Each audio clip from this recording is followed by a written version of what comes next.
C'est un projet de diffusion physique de livres numériques pour les universités d'excellence en Afrique. On propose le déploiement d'une technologie, notre borne, qui s'appelle QBB, qui permet à chaque université de donner accès à plus de 500 000 livres à leurs étudiants. Donc concrètement, ça veut dire quoi?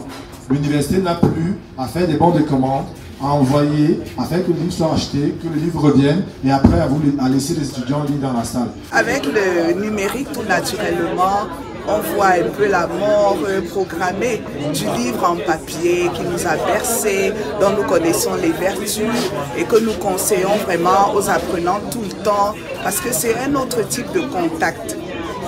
Mais l'avantage avec Digital Library, tel que nous avons compris, c'est que ça vient avec un accompagnement pédagogique au niveau de la sélection des contenus, des ressources. Parce que nous nous préoccupons naturellement par rapport à nos valeurs africaines, par rapport aux critères linguistiques, par rapport aux critères éthiques et culturels.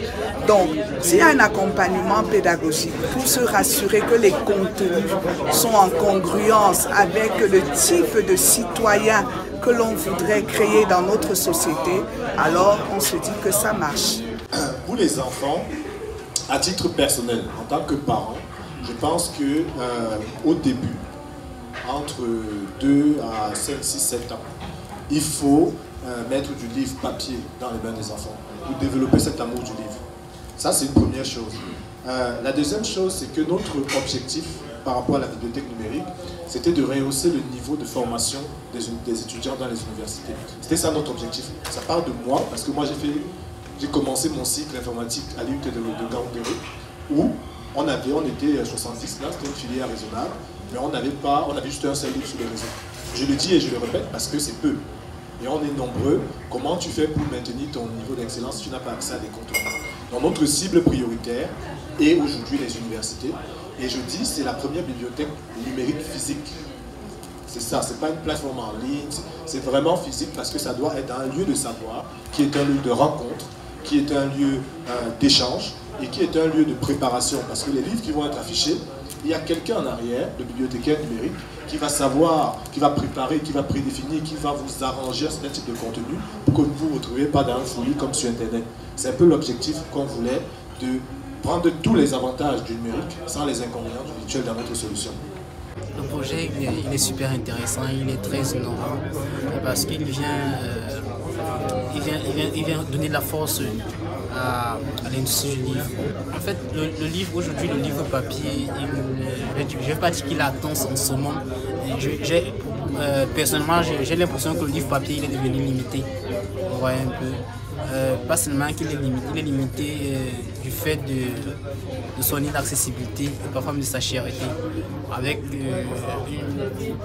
une solution qui vient rendre le livre accessible et moins cher. Je pense que c'est un très grand avantage pour l'industrie du livre. On dit aux éditeurs, travaillez avec nous pour renforcer l'accessibilité en vendant un livre à un prix accessible au pouvoir d'achat des gens.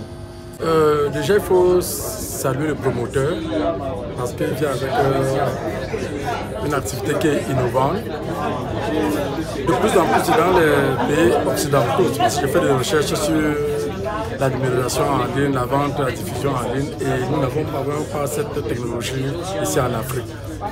Nous pensons que nous avons travaillé ensemble pour pouvoir se soutenir et contribuer à la diffusion des ouvrages. Parce que même nous les éditeurs, nous avons énormément de problèmes avec les auteurs.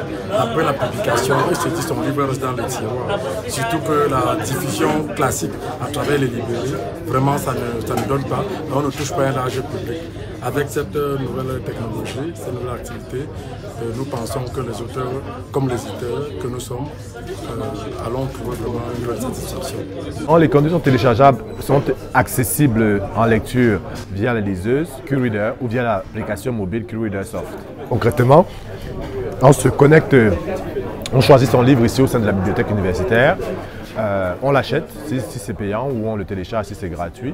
Et en fin de compte, on peut accéder à ça sur sa tablette en mode déconnecté.